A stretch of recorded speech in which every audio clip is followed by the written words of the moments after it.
And I want to go back to what we were talking about in case of evacuation. Now, folks, listeners, audiobookradio.net, again, hi, John. I had an opportunity to go. First of all, let me just say you're listening to Visions, a series of visits to almost everywhere. I'm your host and fellow traveler, Herb Malsman. We're in New York City, my hometown.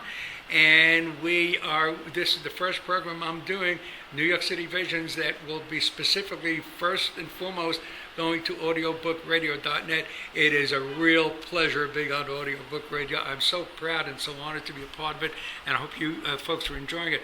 What I wanted to say was I had the opportunity to go to New Scotland Yard in 1994, and we have 911, but they have 999. And I was up in 999, and they had the ability, all the cameras on all the different major streets, they had the ability to change the traffic lights to make it all green or all red, and I think they mentioned something about Salman Rushdie. If he's going someplace, we can make the lights green. But that's not here. I mean, there's no emergency. Who would be controlling all that? Did I ask that? Or? Yeah, no, we actually do have that. There is a control room. It's in Long Island City, and I created the first one.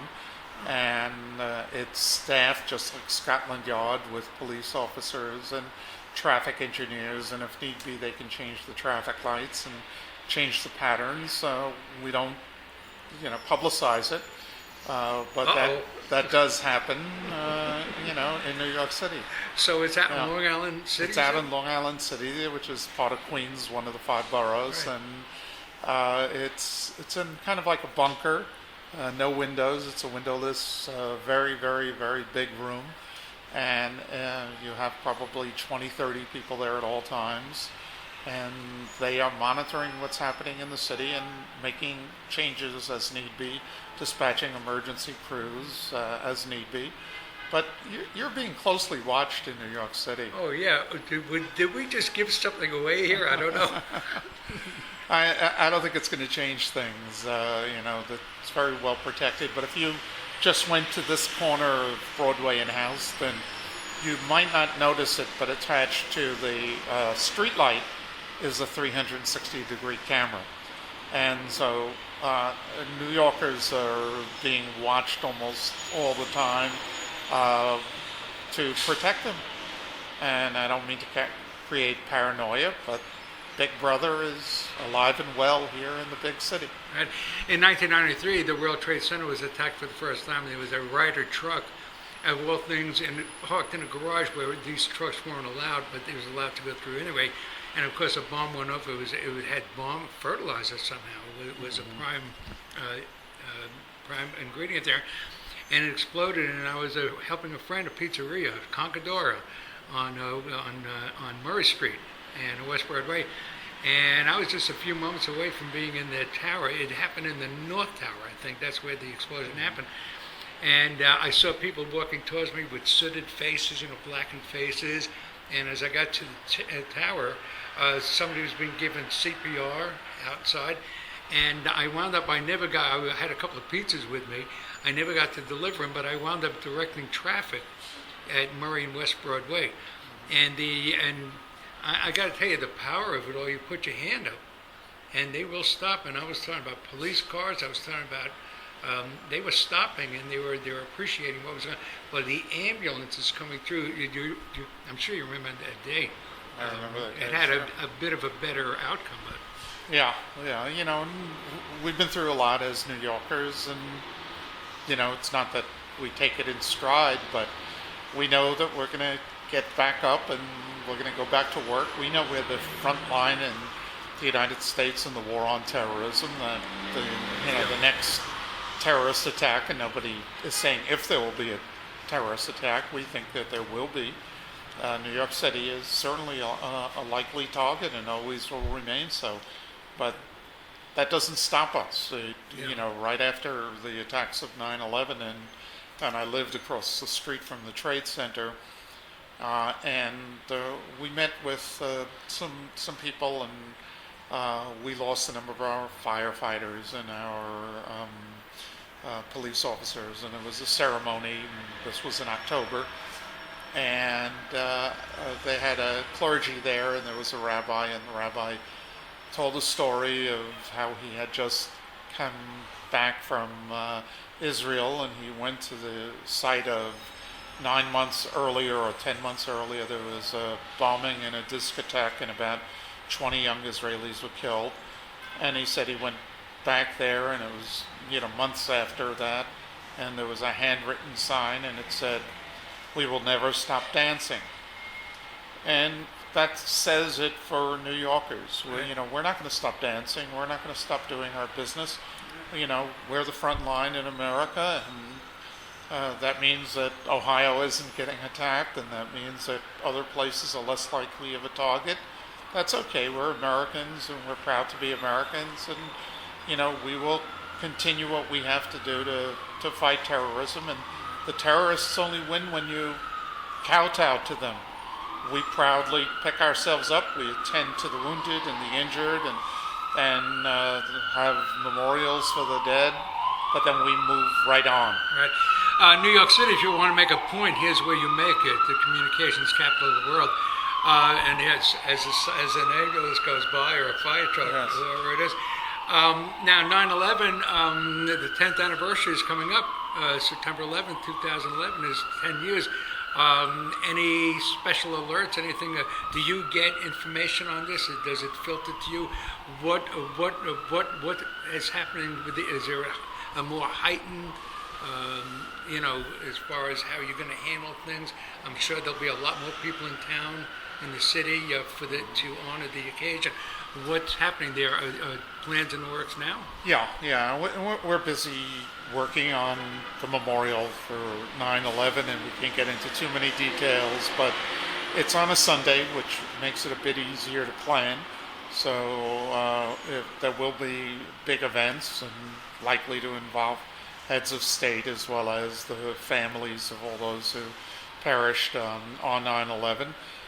New York and Washington will be the two major venues, New York probably being number one. We lost the most people in New York. But we're also planning for post 9/11 because the memorial will be open. It won't be completed, but it'll be open to the public.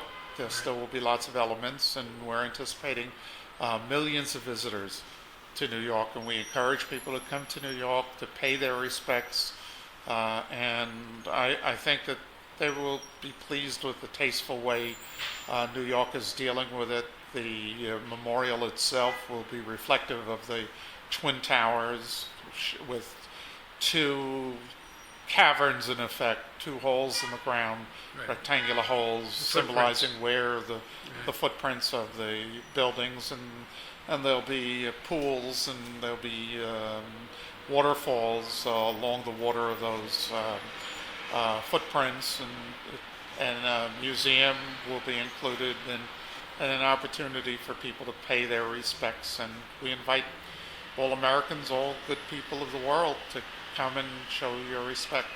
One thing I recall about the September of 2001, winter was coming on, and the last thing New York City needed was snow that year, because there was a lot of cleanup to do, and a lot of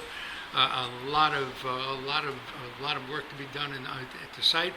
And of all things, Atlanta, Georgia got more snow that winter than New York City got, and so that was like thank you God. It didn't happen. The following year, I remember 2002, we got hit with snow. It seemed to be from early fall right through late spring.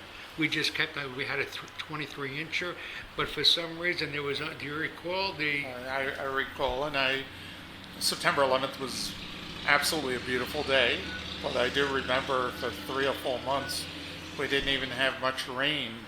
That hampered the operations that went on there, and for that first year, so that we can finally get to start the rebuilding.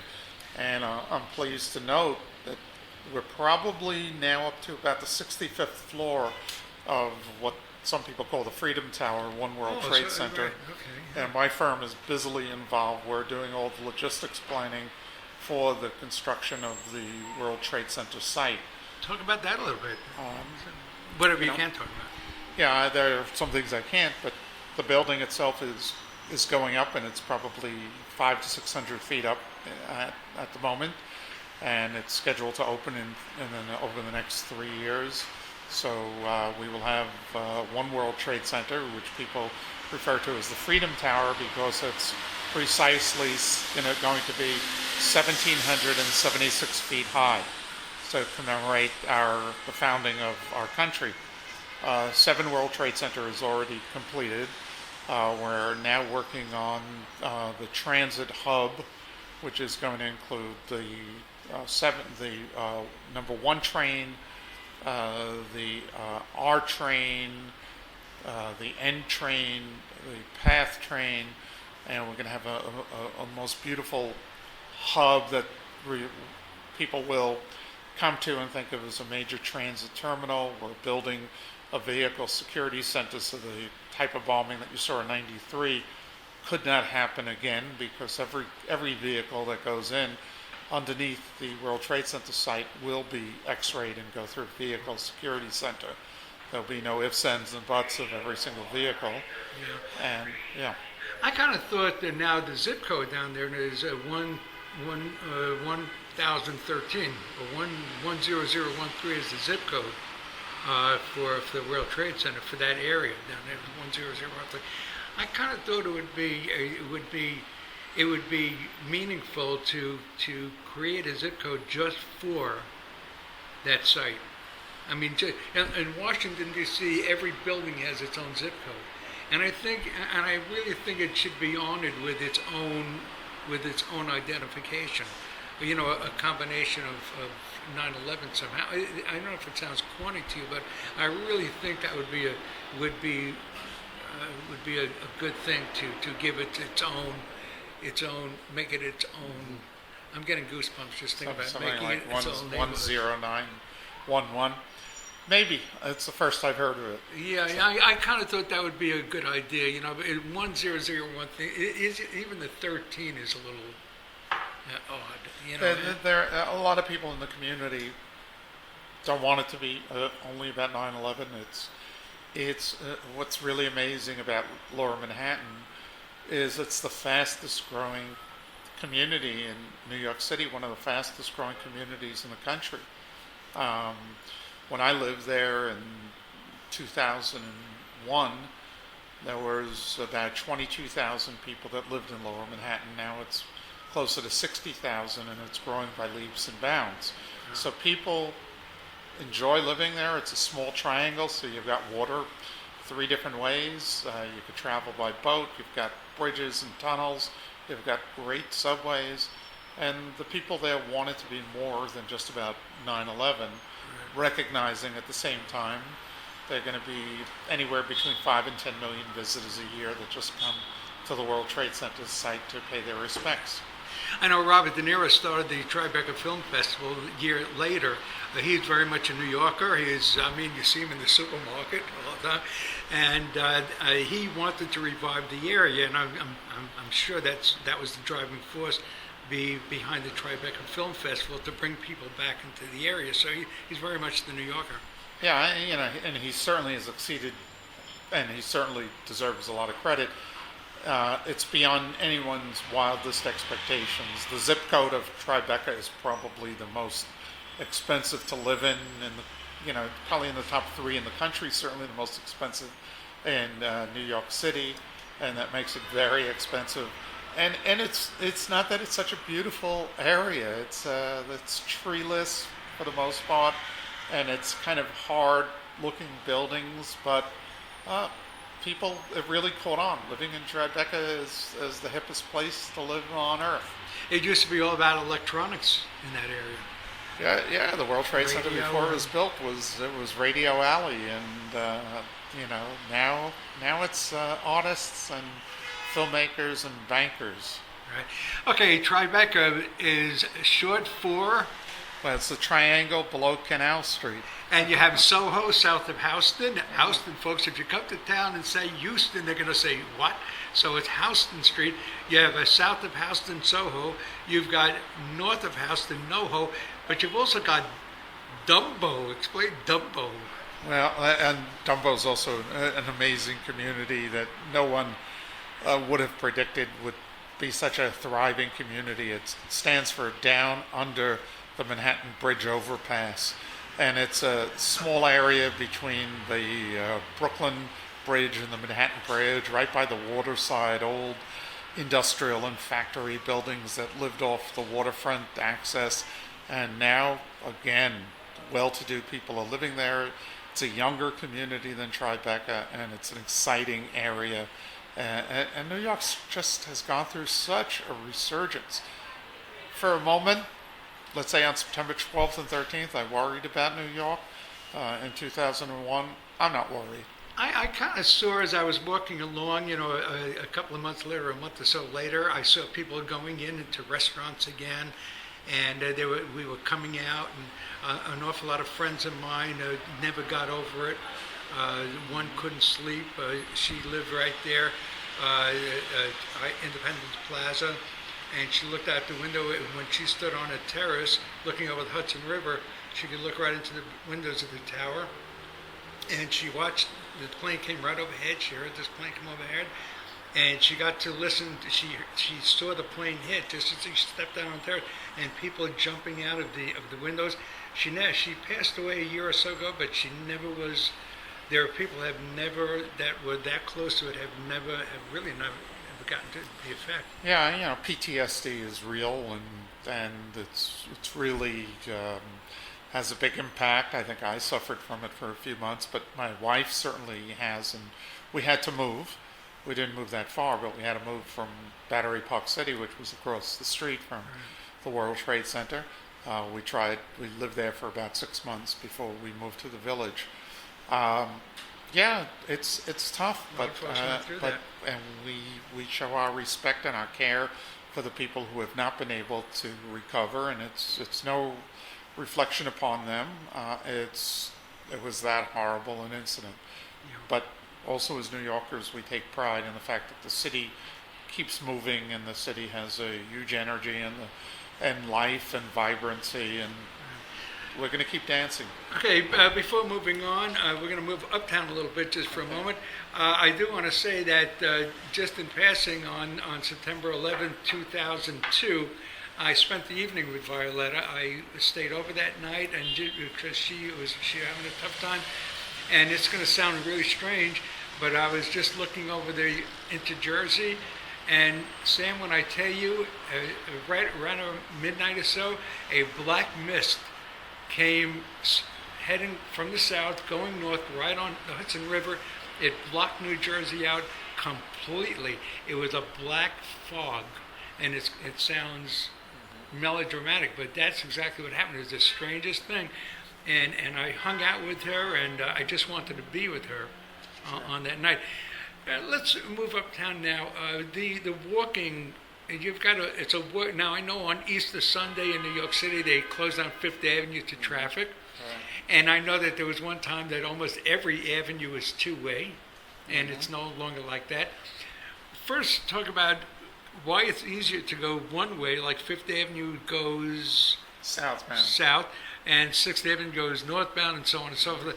What makes that? Well, I know what makes it easier, but how has that worked?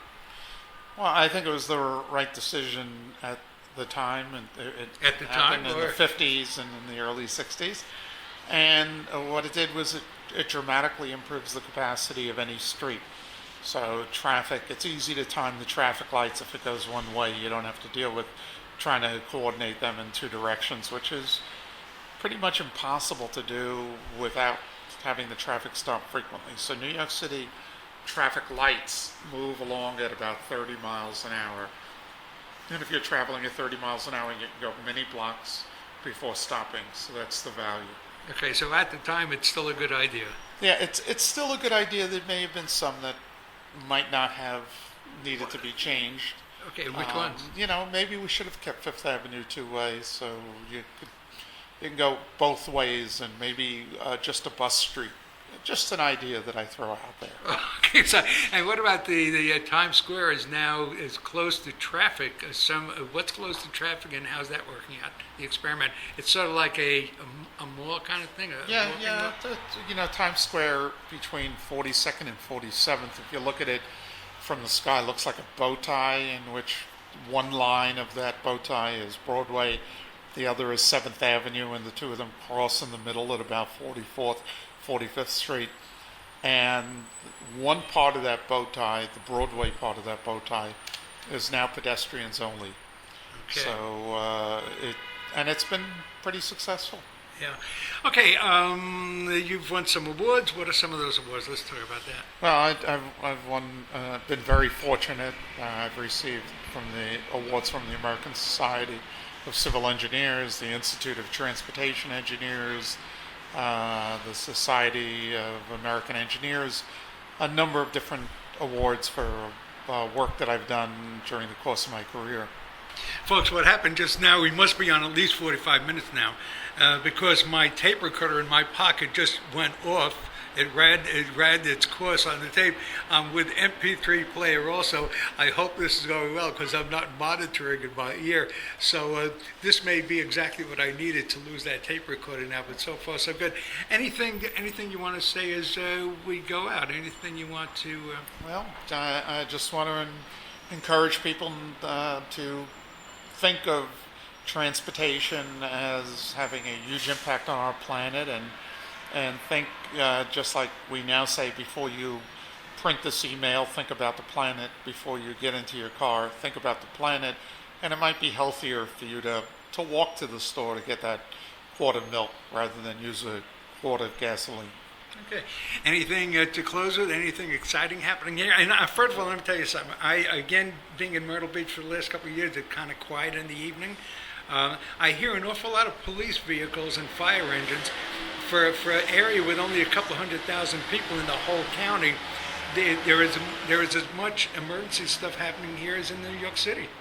It's amazing and we're hearing nothing right now.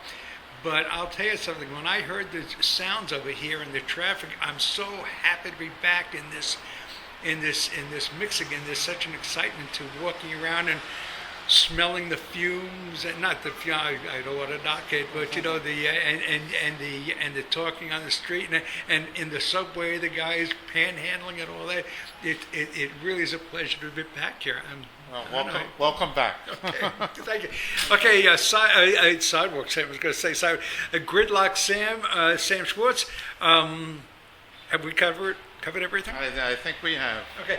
I certainly hope that this has worked out and the sound is okay in this MP3. John Mayfield says, get friendly with this machine when you go to the city. And I guess I hope I have. You've been listening to, I was going to say Horry County Community Digest. You've been listening to Visions, series of visits to almost everywhere. I'm your host and fellow traveler, Herb Malsman. I'm back in my hometown, living in Brooklyn, Bay Ridge, and taking the N&R into the city. This is the first time in 4 years I've walked out of a subway station up into Broadway. It was very exciting. I was so excited, looking forward to it. I thank you for tuning in today. And again, it's a pleasure to be on. It's a pleasure to be on audiobookradio.net with some really fine voices and folks. And it's great. I'm honored. I thank you for tuning in. And we're going to be spending a month in this city. And we'll have some more good stuff, New York City Visions, coming to you down the road. Thanks for tuning in. Bye-bye.